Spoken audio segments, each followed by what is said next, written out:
G'day ladies and germs, Conor here from C-Dubs Media, back with another video. And today we're doing the top 10 settings to change on your Canon R50 straight away. These are 10 things that are going to help you take better photos quicker and just streamline your process a little bit more.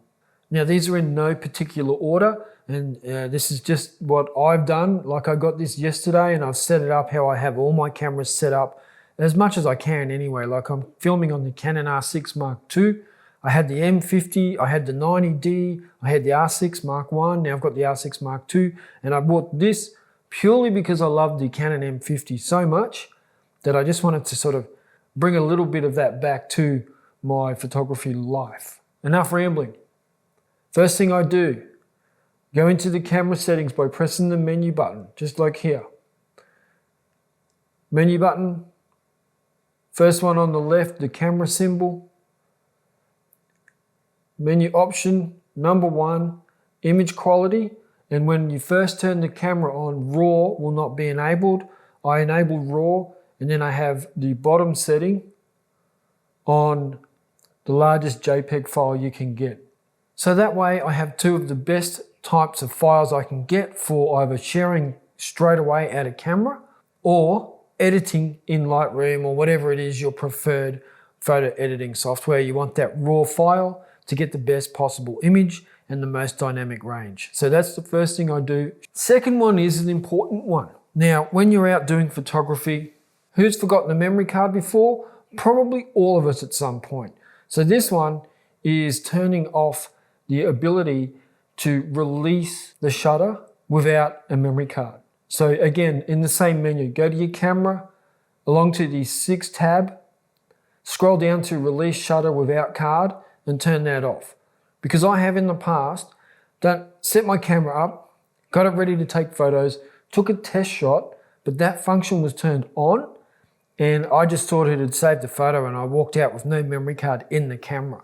And I didn't realize until I got to my destination, which was out in the bush. I was doing some landscape photography and I had no freaking memory card. So make sure you change that. Again, menu, camera, option number 6, release shutter without card, turn it off. Now the third one is going to help. Now you can see that I'm dimming the screen just by pressing this button here. And that is because I don't want to have it on full brightness at all times when I'm out shooting. It's going to chew through the battery. So I have it on maybe half, like that. That's probably where I have it set up for most of the time. But there's other times where it's full sun, full brightness. I press down here, which is normally the delete button, but it turns it up to full screen brightness. Now, how do we enable that function? So we go into our menu.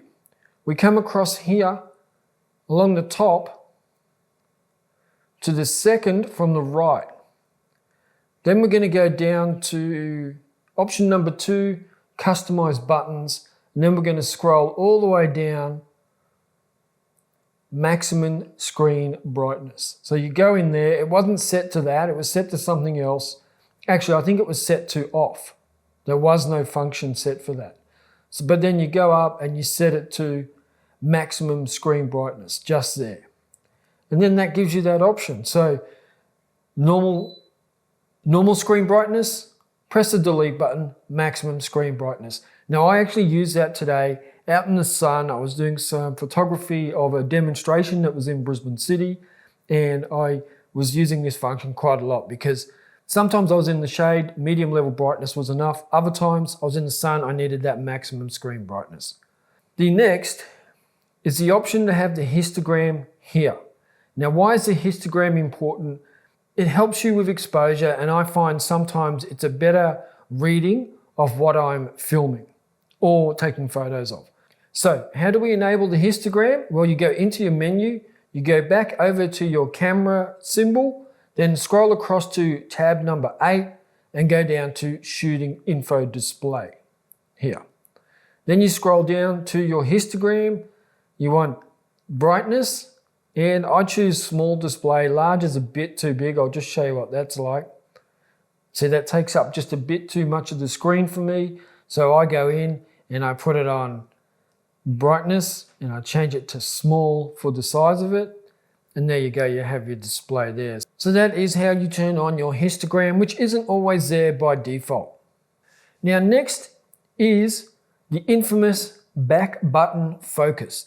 Now not everyone has that, not everyone uses that, but not everyone even finds it useful, but I do find it useful, and I do use it. So what we're going to do for back button focus is, so this is the back button focus comes on your higher end cameras, but we don't have it here on the little Canon R50. So what we want to do is enable this button here to be our focus button. So then we can just focus on shooting, and we can hold focus with it. Just like that. So how do we do that? We go into the menu, we come back across to here, to the second from the right, customize buttons, then scroll down to here. And you want to change that to autofocus, metering and AF start. So that's when it's in camera mode, and I've also got it set up for video mode as well. Press that and it starts the autofocus function. Next is in video mode, where we want to press the shutter button to record. I don't like having to have a separate button for video recording. I like using the same button for taking photos and also for taking video. So how do you set that up? Well, you go into your menu, you go over to your left hand to the camera button, then across to tab number 9, and scroll down to shutter button function for movies, and I have it set to recording. So if I turn over to video and press it, it starts recording. And it stops recording. Just go back to camera mode. Now the next one is also a video setting mode. So I'm going to go into the menu and I'm going to go across to autofocus. And what I'm going to do here is set up Servo Autofocus. So you don't want single shot autofocus for most of the time. You want it to be in continuous autofocus. So here is one shot autofocus, AI autofocus, and servo. I always have it on servo. I can easily change it back to one shot if I need to. So menu, autofocus menu, AF operation on tab 1, and change it to servo. It'll be on one shot. Now, as you can see, my battery's running low, so I'm trying to hurry up and get through these. The next one is also for video settings, and this is called Zebra settings. So Zebra helps you to tell what is exposed correctly. So we're going to go into our menu, camera settings, tab number 5, and scroll down to Zebra settings, and we're going to turn them on. Zebra pattern I just leave on 1. Zebra 1 level I put to 70+5. That's just for like most video settings. 95 I put on for when I'm doing B-roll. But anyway, it's on. Now what that means is what I'm trying to get in focus will have a zebra pattern on it. So I'm just going to raise my ISO here.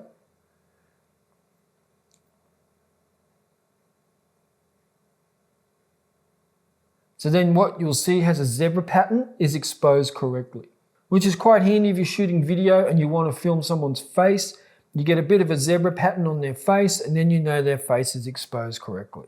Sometimes you want it a bit dark and a bit moody like that, that's fine as well. Now the next one is touch and drag autofocus settings. So when I'm looking through the viewfinder here, I want to be able to move my finger around on the screen to place my autofocus where I want it to focus. And how do you do that? You go into your menu, you scroll across to autofocus, then we go across to tab number 2 and go to touch and drag AF settings and enable it. And what happens there is you can set it to be on your right hand side, just like that. Now I can't record my monitor when I'm doing this, but what that means is when I'm looking through here, I can have my thumb on here and I can drag my autofocus point around and plonk it wherever I want to on my field of view, and then it will focus on that. So that's really handy, especially for the viewfinder, because you know this autofocus is really good, but sometimes it will just stick on the wrong thing or the wrong person. So using the viewfinder like this, your eye covers it up, then this then becomes a trackpad for your autofocus and your thumb. It's an amazing feature and I truly love it. Now the next one is Camera Connect, and that's setting up your camera with your smartphone. So then you can just dump your photos straight onto your smartphone and share them to Instagram or wherever it is you might want to share them. So how do you do that? Well, the first thing you do is download the Canon Connect app. And I'll just quickly show you what that looks like. Canon Connect, there you go. Is that too blurry? And what does it look like? Here it is here, Canon Connect, Canon Camera Connect. So when you go into it, it automatically connects to your phone, your camera connects to your phone automatically, and then you can share your images. So if I go into here, it's searching, connecting to a network. Now this normally happens really quickly. There you go.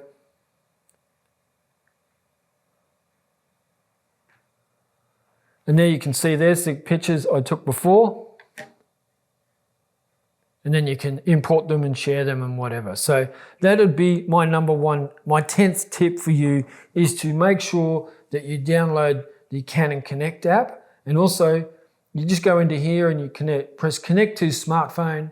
You want to go into menu, across to this tab here in the middle, option number 1, connect to smartphone, and then you just follow the prompts. Now it's not going to let me do it because I'm already connected to it. As you can see, Pixel 7 Pro.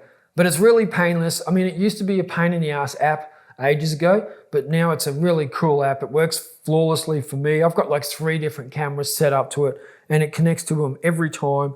There's never any connection problems. They've improved the app a lot. So definitely if you're a Canon person and you bought the R50 or any other Canon camera, get down that Canon Connect camera app and you're live, you're good to go. You can also use it to control your camera. And we can go shoot. And it's going to search for networks, it's going to reconnect to the R50. I hope I can do this before the battery goes flat. Come on. And there you can see I'm connected to the camera and I can raise my ISO and that will brighten everything up there, or I can drop my ISO. Whoops, I'm not actually giving you the best view of that. So there's your ISO. And then I can go my f-stop, put it up to f whatever. Then my shutter speed, press record, and as you can see it's recording. Now I'm going to stop recording. Now I'm going to control this from my phone. Just drop the ISO down, way down. Now you can't see anything. Then I drop it up again.